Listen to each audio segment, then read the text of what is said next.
Boa tarde, todo mundo. O meu nome é Manuel Minteguiaga, eu sou professor e pesquisador da Universidade da República, no Uruguai, e o Edgar me pediu que eu falasse para vocês nessa Semana Internacional da UX, International Week, né?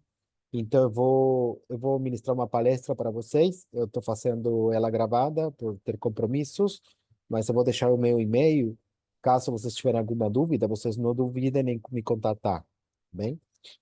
Agora, a respeito da palestra, o Edgar me pediu especificamente que fosse em espanhol, então daqui para frente eu vou falar em espanhol com vocês. Bueno, voy a presentar la exposición. Bien, para comenzar la presentación, este es el título, Productos naturales volátiles, las importancia de algunas aplicaciones. Por tanto, en esta presentación, yo lo que voy a hacer es básicamente contarles sobre los productos de las plantas, por qué las plantas los producen y algunas aplicaciones que tienen relacionado con eso. Bien, entonces vamos allá. La primera cosa que nosotros tenemos que tener en vista es que las plantas realmente ellas tienen una compleja expresión química, con una compleja composición química. Y que esa compleja composición química tiene su motivo de ser.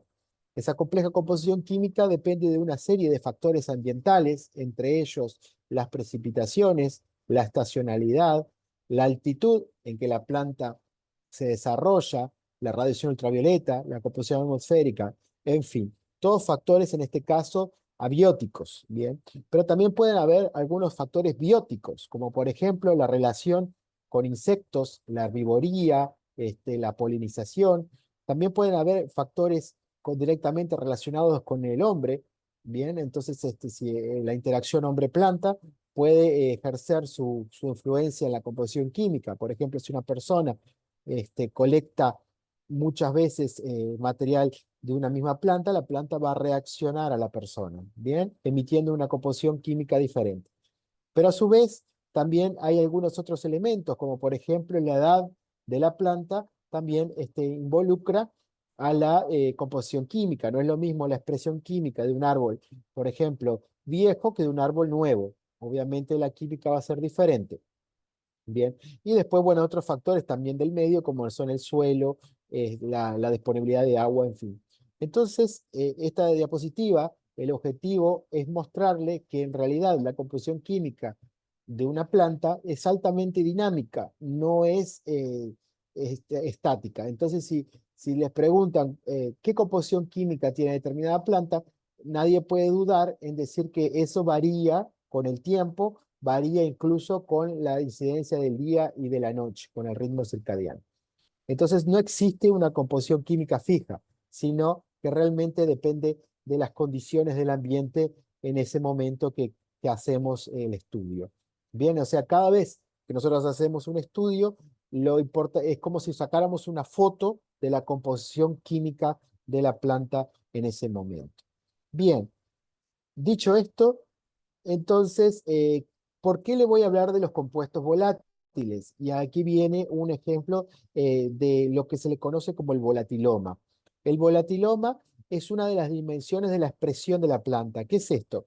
Si nosotros consideramos desde el genotipo al fenotipo de la planta, bueno, tenemos el material genético, si nosotros estudiamos todo el material genético, estamos trabajando en genómica, todo el RNA, si trabajamos con eso, me da la transcriptómica, la proteómica cuando estudio las proteínas y finalmente la metabolómica cuando yo me dedico a estudiar los compuestos químicos que la planta produce. ¿Bien? Pero sin embargo, si yo me enfoco dentro de la metabolómica en lo que la planta emite al ambiente, o sea, los compuestos que salen de la planta hacia la atmósfera, ahí voy a estar en el terreno de la volatilómica, o sea, los compuestos volátiles que emite una cierta especie en determinada condición, como lo dije en la transparencia pasada. Entonces, sin duda que la genómica condiciona la transcriptómica, condiciona la proteómica y eso también condiciona la volatilómica. Entonces, lo que nosotros estamos viendo realmente es un reflejo de lo que está pasando de la interacción planta-ambiente. Pero más allá de eso, nosotros tenemos una posibilidad de que los compuestos químicos volátiles son un lenguaje químico. Bien, entonces solo para mostrar algunos ejemplos, hay más de 1000 componentes químicos que se han detectado en los volatilomas de las plantas. Entonces aquí coloco algunos monoterpenos, bien, algunos compuestos oxigenados que tienen la función alcohol, la función cetona, bien, la función aldehído, fenilpropanoides, compuestos con azufre, compuestos con nitrógeno, en fin, hay solo algunos de los presentados, pero consideren que son más de 1000 componentes diferentes. Bien, estos componentes diferentes forman parte de lo que es un lenguaje de la planta. Bien, va a haber la planta, va a emitir un lenguaje, va a emitir componentes químicos para comunicarse con un receptor. O sea, la planta va a ser el emisor y va a haber un receptor, que ahora vamos a ver quiénes son, y el lenguaje es la química. Bien, para que tengan una idea de cuánta información se puede codificar en esta cantidad de componentes químicos, piensen que los 4 pares de bases nitrogenadas, ¿no?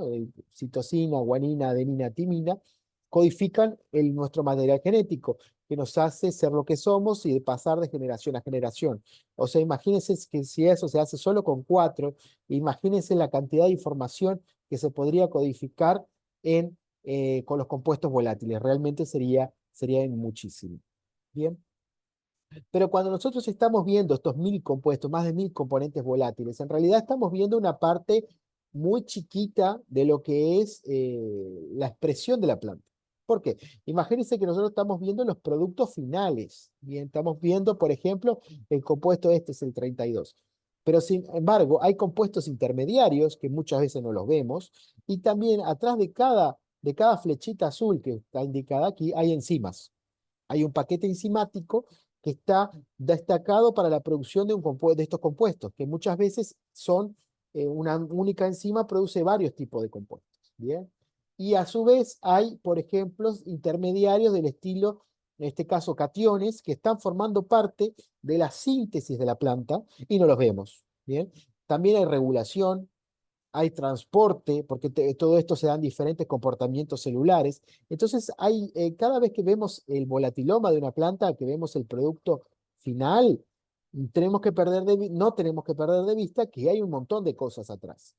Entre ellos, como les decía, el paquete enzimático, aspectos de regulación, aspectos de componentes intermediarios y aspectos de transporte. Bien, todo esto para ilustrar la complejidad que involucra el volatiloma de una planta. Pero ¿por qué la planta emite esto?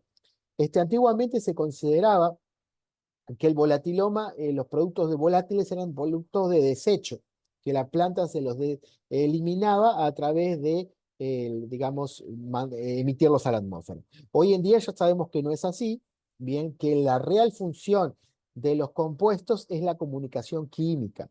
Bien, entonces entra el terreno de la ecología química, que es la comunicación entre individuos a nivel químico, a través del lenguaje químico. Entonces, obviamente, cuando uno ve una planta en la naturaleza, muchas veces esta planta puede llegar a ser medicinal y pensamos que está realmente dirigido hacia nosotros y no lo es así. Cuando la planta emite algo, no es para el ser humano, es para sus funciones vitales. Bien, lo mismo pasa cada vez que estén sintiendo un aroma de una planta, piensen que no es que la planta lo emita para que sea un aroma agradable o desagradable para nosotros, sino que está haciendo una emisión para comunicarse con otro ser vivo. Bien.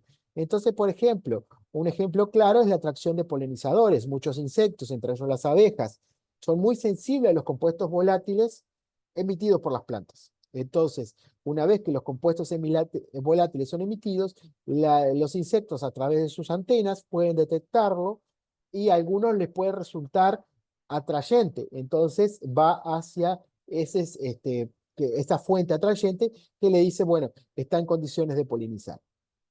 Pero puede ser el caso de compuestos deterrentes, o sea, que no sean de importancia para la planta, para el insecto, para la comida, para comerlo, a la planta, sino que sea todo lo contrario, sea deterrente, o sea, que haga que los insectos se vayan de la fuente vegetal. Entonces, de esa forma, la planta logra su protección, ¿bien? La defensa frente a los agresores.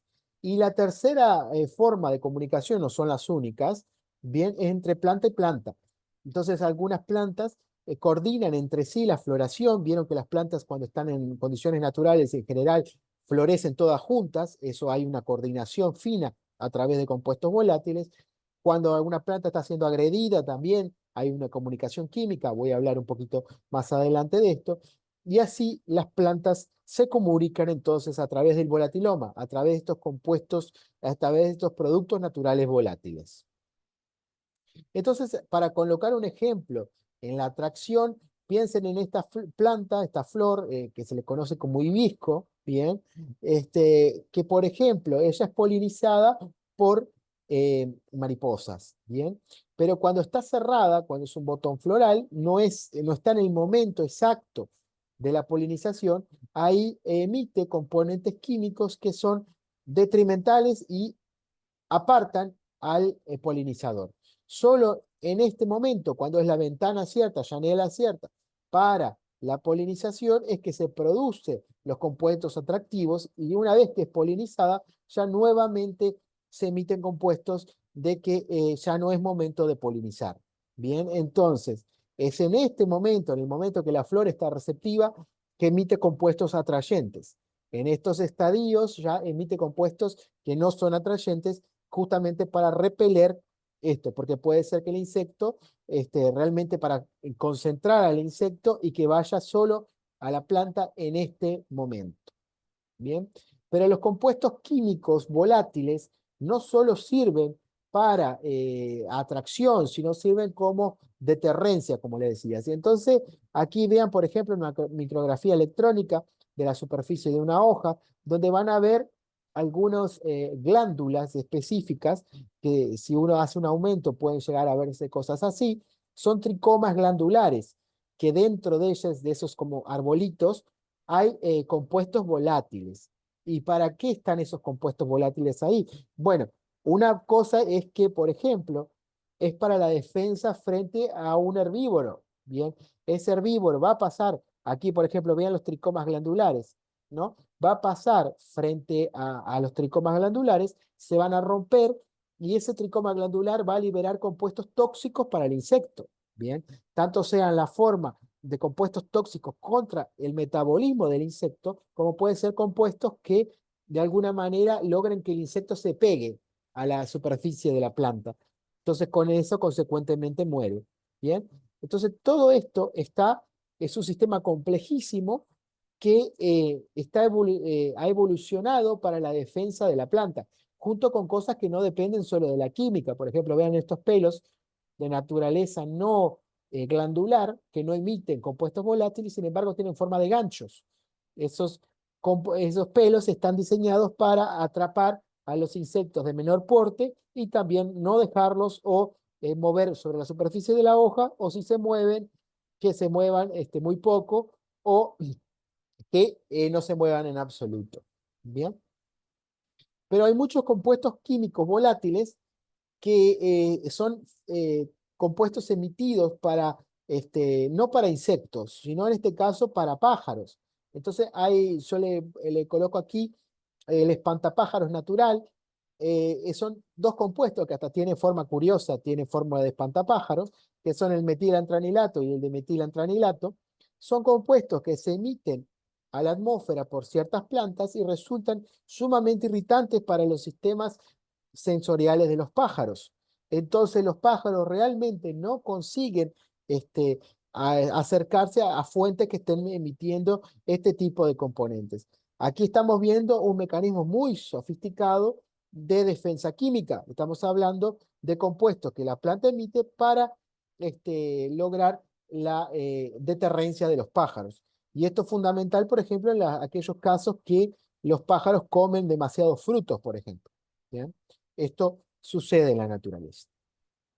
Pero las plantas, ya en la tercera forma de comunicación química que había mostrado, se comunican entre sí, y está este concepto de líneas telefónicas verdes.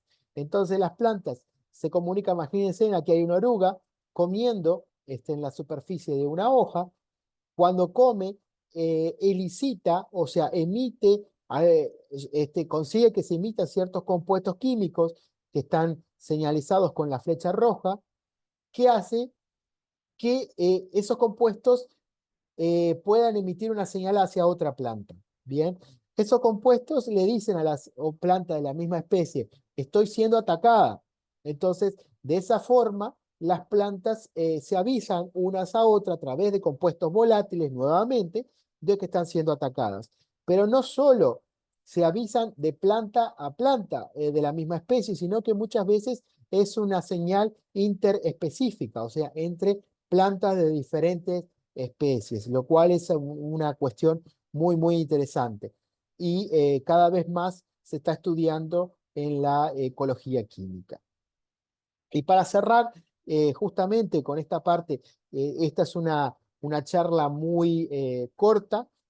Quería mostrarles un ejemplo que a mí me parece fenomenal, un ejemplo fantástico, que aparece en este libro de este Wollheim, este biólogo, que hizo este libro que se conoce como La vida secreta de los árboles, donde muestra este ejemplo de una acacia que existe en África, que es comida por las jirafas. Bien, resulta que esta acacia, bueno, a pesar de sus defensas que tiene espinas, es comida por es forrajeada por las jirafas. Lo que se evidenció de la parte de vista de comportamiento animal es que había algunos comportamientos que no cerraban y había incluso muertes de jirafas que no se explicaba por qué se estaban dando.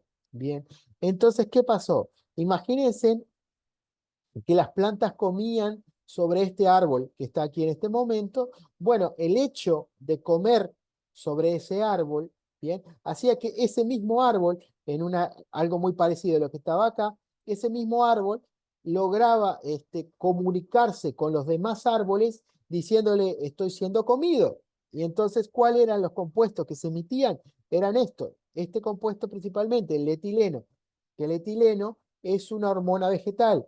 Entonces, le avisaba a los árboles que estaban alrededor de él que estaba siendo alimentado, la jirafa se alimentaba de este árbol. Entonces, los árboles del alrededor aumentaban su nivel de composición en taninos. Taninos son compuestos muy tóxicos para los herbívoros, entonces, sobre todo para los mamíferos. Entonces, esos taninos lo que hacían era que hacían que el árbol quedaba protegido contra el consumo.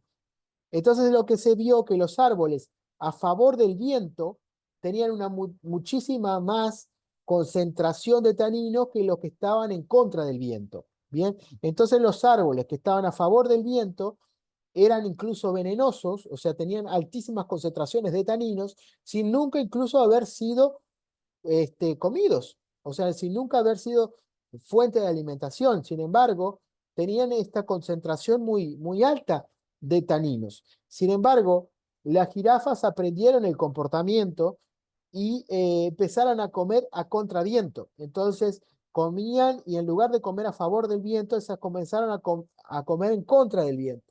Llegaron a aprender este comportamiento del árbol y en esta evolución planta, en este caso mamífero, es como un equilibrio, ¿verdad? Entonces vean la importancia de este ejemplo. O sea, si yo puedo lograr saber los compuestos volátiles que está emitiendo una planta, también puedo tener una herramienta de manejo de un cultivo, por ejemplo. Entonces, es muy importante entender la química de los productos naturales volátiles para pensar en medidas de manejo, de protección de cultivos, en fin. Y el último diapositiva que le voy a presentar es que me pueden preguntar por qué esto se produce así, cómo se puede estudiar en el laboratorio. Bueno, entonces les cuento un poco de lo que es mi trabajo. Yo lo que hago en general es con algunas técnicas como extracción de aceites esenciales y otras, puedo sacar el volatiloma de la planta. Después lo estudio por cromatografía gaseosa, espectrometría de masa y ahí lo que tengo es un paneo general de la composición química. Este es un trabajo mío sobre la especie Baccharis articulata. Aquí una foto, una de las especies conocidas como carqueja. Esta particular lo puse porque es un ejemplo de una planta que hice el muestreo en Caxias do Sul, y entonces podemos obtener el volatiloma en ese momento. Pero podemos hacerlo para simplemente como curiosidad química, pero también se puede estudiar la interacción de los compuestos químicos, por ejemplo, con insectos.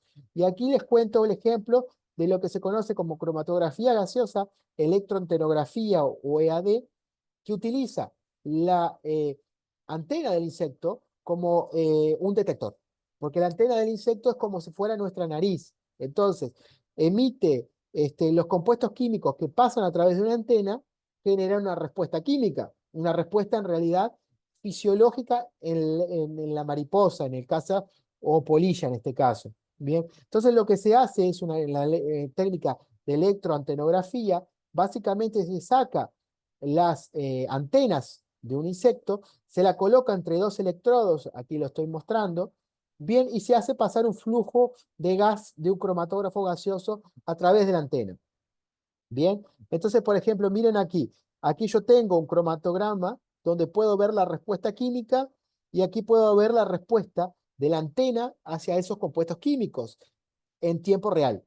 Entonces, por ejemplo, aquí había un compuesto en esta publicación, compuesto que se llama un decano. Este compuesto emitido por las hormigas generaba una respuesta, en este caso en una mosca, ¿bien? Y se ve como una respuesta en una antena, ¿bien? Pero miren qué interesante, hay compuestos químicos emitidos que lo podemos detectar químicamente y no producen ningún tipo de respuesta en la antena del insecto. O sea, hay compuestos que son totalmente neutros para los insectos, ¿bien? Y también el otro día daba una charla de estas también y me preguntaban el caso contrario, si había detección por parte de antenas y que no hubiera compuestos químicos, y sí lo hay.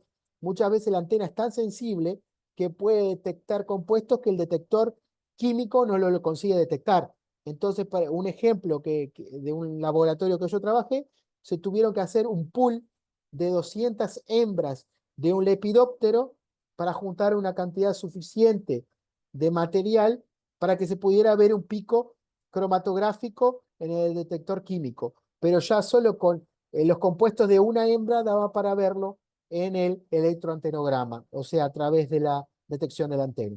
Es algún elemento muy, muy sensible. Bien, bueno, dicho esto, termina mi presentación. Aquí les dejo los datos de contacto. Es mi lugar de trabajo en Tacuarembó, cerca de la frontera con Rio Grande do Sul. Así que eu fico às ordens. Qualquer coisa vocês podem me escrever. Eu posso responder qualquer dúvida que vocês tiverem. E caso, se vocês quiserem aprofundar em algum assunto desses, tem alguma dúvida para trabalhar em parceria, qualquer coisa que vocês quiserem fazer, não duvidem em me contatar. Então, é isso. Muito obrigado mais uma vez. Muito obrigado, Edgar. Bom, finaliza aqui a minha palestra.